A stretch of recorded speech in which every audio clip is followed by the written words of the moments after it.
کیوں نہیں کرنا چاہیے؟ اب ہم تو معلوم نہیں ہے، تو کل سے ہم سوال کا جواب تو دیں گے نا، جواب تو دیں گے نا۔ اگر کسی نے پوچھ لیا، آپ سے سوال پوچھا کہ رفع دین کیوں کرنا چاہیے اور کیوں نہیں کرنا چاہیے، اگر کسی نے پوچھ لیا تو جواب دینا ہے۔ جانکاری نہیں ہے تو کتاب پڑھیں گے نا، مطالعہ کریں گے نا، بالکل کریں گے۔ ہر عالم کرے گا، جانکاری لے گا، حاصل کرے گا، اس کی گہرائی تک پہنچے گا، پھر اس کی حقیقت سے وابستگی حاصل کر کے پھر ان کو جا کے بتائے گا، پھر اس پر کوئی سوال اٹھے گا، پھر اس سے کوئی سوال اٹھے گا، پھر اس کی جانکاری لے گا۔ خدا کی قسم پوری زندگی پڑھتا رہے گا، نئی نئی چیزوں کی جانکاری ملتی رہے گی۔ اختلاف ہے، رہے گا، اختلاف میں خوبصورتی ہے، لیکن اسلام نفرت نہیں سکھاتا۔ اختلاف مسلکی اختلاف علماء کے درمیان میں ہے۔ میں آپ کو بتا دوں، پوری دنیا میں جتنے بھی اہل سنت والجماعت کے بڑے بڑے عالم ہیں، بڑے بڑے محدث ہیں، بڑے بڑے مفکر ہیں، میں خدا کی قسم کھا کر کہتا ہوں کہ علماء دیوبند سے بے انتہا محبت رکھتے ہیں اور انسیت رکھتے ہیں، اور وہ کہتے ہیں کہ سرزمین ہندوستان میں علماء دیوبند ہی ہے جس نے ہندوستان کی سرزمین میں اسلام کی عظمت، ان کی شان اور ان کی اہلیت کو مضبوطی کے ساتھ پیوست رکھا ہے۔ یہ حقیقت ہے۔ میں کسی بھی مسلک کا اختلاف نہیں کرتا یا کسی مسلک کے علماء کے پر تنقید نہیں کرتا، لیکن افسوس تب ہوتا ہے کہ یہ جو بیچارے کمزور طبقے کے لوگ ہیں، یہ جو کمزور مزاج کے لوگ ہیں، جس کو پڑھنا لکھنا نہیں آتا، جو نہیں جانتا ہے، ابھی وضو کا فرض معلوم نہیں ہے۔ اتنے سارے لوگ بیٹھے ہیں نا، آپ میں سے بتائیے ہاتھ اٹھا کے کتنے لوگ ہیں جس کو غسل کا فرض معلوم ہے؟ غسل کا بس 3-4 آدمی کا ہاتھ دکھائی دے رہا ہے، مسلمان ہیں۔ غسل کا فرض معلوم نہیں، شادی ہو گئی ہوگی، بچے ہو گئے ہوں گے، بچے بھی ہو گئے ہوں گے، شادی بھی ہوئی ہوگی، باراتی بھی لے کے گئے ہوں گے۔ اب دولہا جب سجتا ہے نا شادی کرنے کے لیے، تو کوئی نماز زندگی میں پڑھے نہ پڑھے، صحرا وہرا باندھنے کے بعد سب سے پہلے مسجد میں نماز پڑھنے کے لیے جاتا ہے۔ اب کون سا نماز پڑھتا ہے اس کو پتہ ہی نہیں، کون سی نماز پڑھنی ہے پتہ نہیں، لیکن اتنا معلوم ہے کہ 2-4 بار ٹھوکر مار لیں گے، کام نکل جائے گا، کنیا ملنے والا ہے، دلہن ملنے والا ہے۔ دلہن کی خوشی میں نماز پڑھنے کے لیے جاتے، پتہ نہیں کون سی نماز ہے، غسل کا فرض معلوم نہیں۔ سو کے اٹھیں گے، بیوی سے صحبت کر کے اٹھیں گے۔ اللہ رب العزت کے فضل سے نیک اولاد ایسے لوگوں کو دے، خدا کی قسم کہ غسل جنابت کی ضرورت پیش آئے گی، بدن ناپاک ہو گیا، کیسے پاکی حاصل کریں گے پتہ نہیں۔ اب ایسے مسلمان ہیں، ایسی تعلیم منبر پر بیٹھ کر ایسی تعلیم کی ضرورت ہے کہ نہیں؟ بتائیے ہے کہ نہیں؟ غسل کا فرض معلوم نہیں، علماء کی ذمہ داری ہے کہ عوام کو غسل کی فرض بتائی جائے کہ غرارہ کرنا غسل میں فرض ہے، ناک میں پانی دینا، نرم ہڈی تک پہنچے پانی ہماری، یہ غسل میں فرض ہے، اور ساری بدن میں سر سے لے کے پیر کے ناخن تک خوب اچھی طریقے سے بھگوئیں، یہ بھی غسل میں فرض ہے۔ اور ایسے بہت سارے لوگ مل جائیں گے آپ کو جس کے باؤں کے یعنی کانک کے شرمگاہوں کے بال 40 دن سے زیادہ دنوں تک یوں ہی پڑا رہتا، نہیں کٹواتا۔ یاد رکھیے گا مسلمانوں، ارے کلمہ پڑھنے والے بننے سے اور عید میں صرف نماز پڑھنے سے یا الوداع کی نماز پڑھ لینے سے یا جمعہ میں ایک دن جا کے نماز پڑھ لینے سے کوئی پکا مسلمان نہیں ہوتا۔ یاد رکھنا، مسئلے معلوم کرو تب مسلمان ہو۔ منبر پر بیٹھ کر دیوبندی بریلی کرنے کے بجائے مسئلہ بچاؤ، سکھاؤ، مسئلے سکھاؤ۔ لوگوں کو مسئلہ معلوم نہیں ہے، کانک کے، نرم آگے کے اور اپنے مونچھ کے اور اپنے شرمگاہوں کے بالوں کو کٹواؤ۔ 40 دن سے پہلے اگر نہیں کٹواؤ گے، نہیں چھلواؤ گے، خدا کی قسم حوض کوثر کی پانی سے بھی غسل کرو گے تمہارا جسم پاک نہیں ہوگا۔ یہ بتاؤ، غسل کے فرض بتاؤ، وضو کا فرض معلوم نہیں، بوڑھا آدمی ہے وضو کا فرض معلوم نہیں، کیسے وضو کریں گے، بس گئے جیسے تیسے کیا۔ جوان لڑکا لوگ تو بڑا عجب ہے، اور عجب معاذرہ ہے آج کل۔ ایک تو نماز لوگ پڑھتے نہیں، اور جمعہ کے دن جاتے ہیں تو سب سے آخر میں جاتے ہیں، سب سے آخر میں۔ 4 طرح کا نمازی ہے، 8 کا، 68 کا، 360 کا۔ کبھی شوق ہو گیا پڑھ لیے، اور نہیں تو 8 دن میں ایک دن جمعہ پڑھ لیے، اور وہ بھی 5 منٹ سے زیادہ اگر مولوی صاحب کا تقریر ہو گیا نا تو بار بار مولوی صاحب کو انگلی دکھاتے ہیں، ٹائم ہو گیا، ٹائم۔ ایسا لگتا ہے کہ جیسے کوئی قید خانے میں آ کر کے قید ہو گیا ہے کہ جلدی نکلنا ہے، اور 2 رکعت نماز کسی طریقے سے امام صاحب کے پیچھے پڑھے, اٹھا پٹک کر کے مارا ٹھوکر, جلدی جلدی سینو کو مارا, یا اللہ نماز پڑھ دیا قبول کرنا تیرا کام, آن میاں تو ہی, سبحان میاں تو ہی, اب اٹھ بیٹھ کر دیا قبول کریا تو ہی. وہی حال ایسی نمازیں پڑھتے ہم. اور جو آدمی زندگی میں کبھی نماز نہیں پڑھتا نا, عید اور بقرعید میں سب سے پہلے اگلا صف میں رہتا ہے, اگلا صف میں. نماز پڑھو. میڈیکل سائنس اگر پڑھنا چاہتے ہیں, بایولوجی کا اگر کوئی اسٹوڈنٹ یہاں پر ہوں گے تو آج میڈیکل سائنس کے ریفرنس سے نماز کے 5 بڑی خاصیت بتا کے جاتے ہیں. نماز کی 5 بڑی خاصیت. آپ میڈیکل سائنس کے اسٹوڈنٹ ہیں نا, وضو کرتے ہیں نا, وضو کرتے ہیں تو سب سے پہلے ناک میں پانی دیتے, کلی کرتے, غرارہ کرتے. میڈیکل سائنس کہتا ہے کہ میرے نبی نے فرمایا کہ جب تم غرارہ کرو, نماز پڑھو اور وضو کرو تو کیا کرے, غرارہ.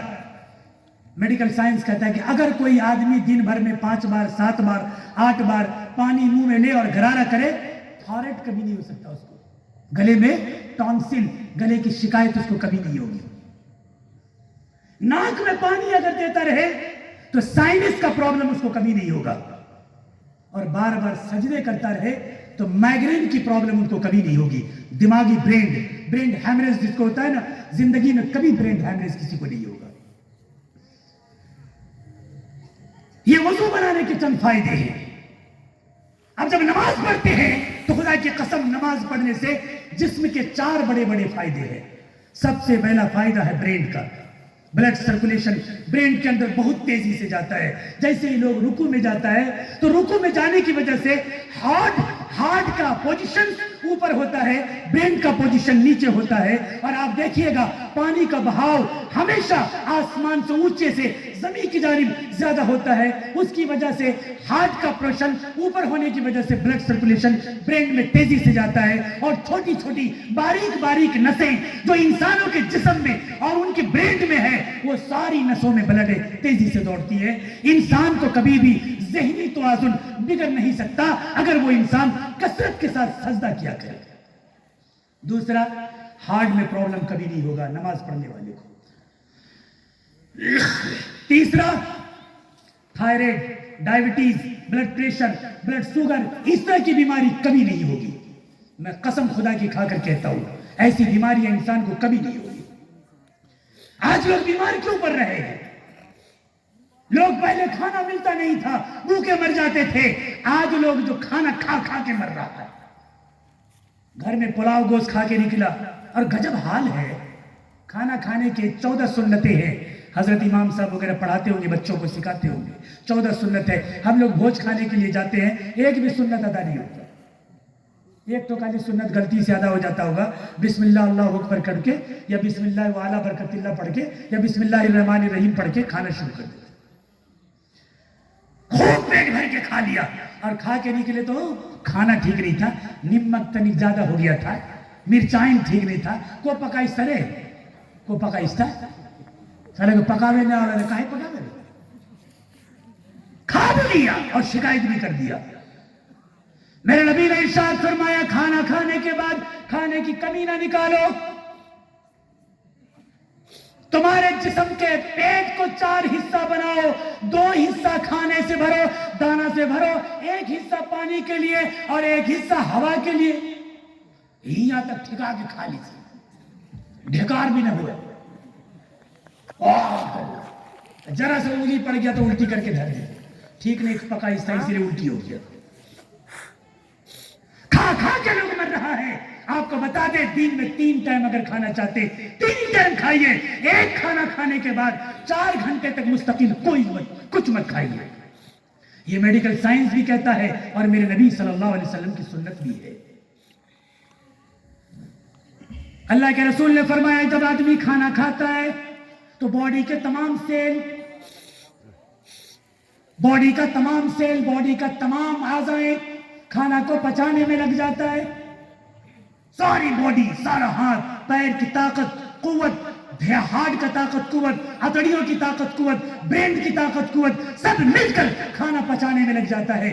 1 گھنٹہ مستقل کھانا کو پچنے میں اور اس کو پیسنے میں پورا باڈی لگاتی ہے۔ 1 گھنٹے کے بعد سیل خود کو ریپیئر کرتا ہے۔ اگر کوئی میڈیکل سائنس کا اسٹوڈنٹ ہوگا یا کوئی ڈاکٹر میری باتوں کو سن رہے ہوں گے تو اس بات کی تائید کریں گے کہ حضرت مولانا اصغر صاحب جو بات کہہ رہے ہیں وہ بالکل صحیح ہے۔ میں آپ کو ایک بات کہہ کے جاتا ہوں، کسی بھی کھانا کھانے کے بعد آپ خدا کی قسم 4 گھنٹے تک کچھ اور مت کھائیے۔ گھر سے نکلے، دوست مل گیا سموسا کھا لیا، اور کوئی نکلے رسگلہ کھا لیا، اور کوئی ملا تو سنگھاڑا کھا لیا، اور کچھ ہوا تو کولڈ ڈرنک پی لیا، اور کچھ نہیں ملا تو پان کھا لیا، کچھ نہیں ملا تو چائے پی لیا۔ خدا کی قسم یہی چیزیں انسانوں کے جسم پہ زہر بنتی ہے۔ ڈی ہائیڈریشن ہوتا ہے، بلڈ پریشر بڑھتا ہے، شوگر ہوتا ہے، ڈائبٹیز ہوتا ہے، پلسر بڑھتا ہے۔ یہ ساری پریشانی کا جب ہمارا سسٹم کے خلاف کام کرنے کی وجہ سے ہے، اور میرے نبی صلی اللہ علیہ وسلم نے اس بات کی تعلیم دی ہے۔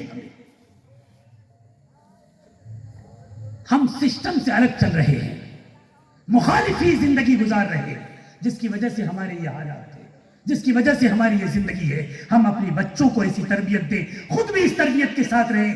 دودھ والی چائے، یا جتنے بھی ہوٹل والے ہوں گے نا ہم سے خفا ہو جائیں گے، غصہ ہو جائیں گے، یہ کون مولوی صاحب آ گیا ہے، بڑا عجیب عجیب بات کر رہا ہے۔ میں اسی لیے آپ سے کہہ رہا ہوں کہ میں پچھلے 3 سال سے میڈیکل سائنس پہ ریسرچ کر رہا ہوں، پی ایچ ڈی کا اسٹوڈنٹ ہوں، اور ہم نے اپنے علاقے میں نیتا میں چناؤ بھی لڑا، اور آپ لوگ کی دعاؤں سے نا لوگوں نے جتا دیا، نیتا بھی بن گئے، مولوی بھی بن گئے، یہ سارے کام کر لیے۔ زندگی کا کوئی شے باقی نہیں ہے، اللہ نے چاہا تو انشاءاللہ اور بھی بہت سارے ذمہ داریاں ہیں جو نبھانے کی کوشش کریں گے انشاءاللہ۔ 3 سال میڈیکل سائنس کا میں ریسرچ کر رہا ہوں، اور میں آپ کو یقین کے ساتھ کہتا ہوں کہ آپ سسٹم کے تحت نبی پاک سے ایک کتاب ہے، لکھ لیجئے اس کا نام جدید سائنس اور فرمان رسول، فرمان رسول اور جدید سائنس، کہ سائنس کیا کہتی ہے، اس کا سچ ریسرچ کیا کہتا ہے، اور نبی پاک صلی اللہ علیہ وسلم نے جو باتوں کی تائید کی ہے، جو تربیت دی ہے، جس بات کا تعلیم اور وضاحت کیا ہے، خدا کی قسم اس میں کیا فائدے ہیں، اور اس کا فائدے میڈیکل سائنس میں ریسرچ کر کے کیا پایا ہے۔ آپ اگر مارکیٹ میں ملے تو اس کو خرید لیے، اس کو پڑھنے کی کوشش کیجیے۔ اور دوسری چیز، اپنے بچوں کی تربیت کریے، بچوں کی تربیت دوست کی طرح اپنے بچوں کی تربیت کریے۔ آپ کی بیٹیاں آپ سے دور کیوں جاتی ہیں؟ آپ نے کبھی سوچا؟ آپ اپنی بیٹی سے دوست کی طرح کبھی بات کیے؟ کالج یونیورسٹی سے بچی جب پڑھ کر آتی ہے، اسکول سے جب پڑھ کر آتی ہے، تو آپ اپنی بیٹی کے بغل میں کبھی بیٹھے یا ان سے کبھی کچھ پوچھا یا ان سے کوئی سوال کیا؟ بیٹی تم کیسی ہو؟ پیار سے ان کے سر پہ ہاتھ رکھا، محبت کی پیشانی پر ان کے بوسے دیے؟ آپ نے کبھی ایسا کیا؟ نہیں۔ اسی وجہ سے آپ کی بیٹیاں آپ سے دور جا رہی ہے۔ اللہ کے رسول اپنی بیٹی کو دیکھتے، خود کھڑے ہو جاتے، بیٹی کو بٹھاتے۔ اور آج ہم بیٹیوں کو جب اپنے گھر سے ودا کرتے ہیں، اپنے گھر سے جب روانہ کرتے ہیں، اور کسی طرح کا کوئی اختلاف ان کے سسرال میں درے پیش آ جائے، تو پھر ہم اپنے سمدی سے لڑنے جاتے ہیں، اپنے داماد سے لڑنے جاتے ہیں۔ بیٹھیے چچا، بھاگیے گلی، اگر کوئی حاجت ہے تو جا سکتے ہیں۔ لڑائی کرتے ہیں، جھگڑے کرتے ہیں۔ آئیے ایک واقعہ آپ سماعت کرتے چلے۔ اگر پریشان ہیں تو انشاءاللہ تبارک و تعالیٰ میں بہت جلد اپنی خطابت کو ختم کروں گا انشاءاللہ۔ ایک مرتبہ حضرت علی رضی اللہ تعالیٰ عنہ اور حضرت فاطمہ الزہرا خاتون جنت کے درمیان میں اختلاف ہو گئی۔ میاں بیوی میں جھگڑا ہوتا ہے نا؟ آپ لوگ کی شادی ہوئی ہے تو جھگڑا ہوا ہے کبھی؟ ہمارے مولانا صاحب وہاں آگے بیٹھے ہوئے ہیں، ان کے چہرے بڑے نور کی طرح چمک رہے ہیں۔ اللہ ایسے ہی قیامت تک ان کے چہرے کو چمکائے رکھے۔ بڑی دیر سے میری نظر بار بار ان کے چہرے پہ جا رہی ہے۔ اللہ کی قسم بڑا نورانی چہرہ ہے، بڑی بہترین چہرے پہ داڑھی ہے۔ اللہ سے میں دعا کرتا ہوں ہر مومن انسان کے چہرے پہ داڑھی ہو، سر پہ ٹوپی ہو، اور انسانوں جیسی قد و قامت اور اسلامی طور طریقے ان کی زندگی میں موجود رہے۔ حضرت فاطمہ خاتون جنت اور حضرت علی کے درمیان میں تھوڑی سی اختلاف ہو گئی، جھگڑا ہو گیا۔ فاطمہ ناراض ہو گئی اور اپنے باپ کے گھر آنے لگی، تو اللہ کے رسول صلی اللہ علیہ وسلم کے پاس جبرائیل آئے۔ توجہ کے ساتھ سنیے گا، میری ماں بہنیں آپ بھی سنیں گے۔ اللہ کے رسول صلی اللہ علیہ وسلم کے گھر آنے لگی تو اللہ کے رسول کو جب علم ہوا کہ فاطمہ ناراض ہو گئی اپنے شوہر سے اور آپ کے گھر آ رہی ہے، تو اللہ کے رسول اپنے گھر میں کھڑے ہوئے، بیدار ہوئے، اور اندر سے جا کر دروازے کی کنڈی لگا دی۔ بیٹی ہے، دروازہ اندر سے لگا دی۔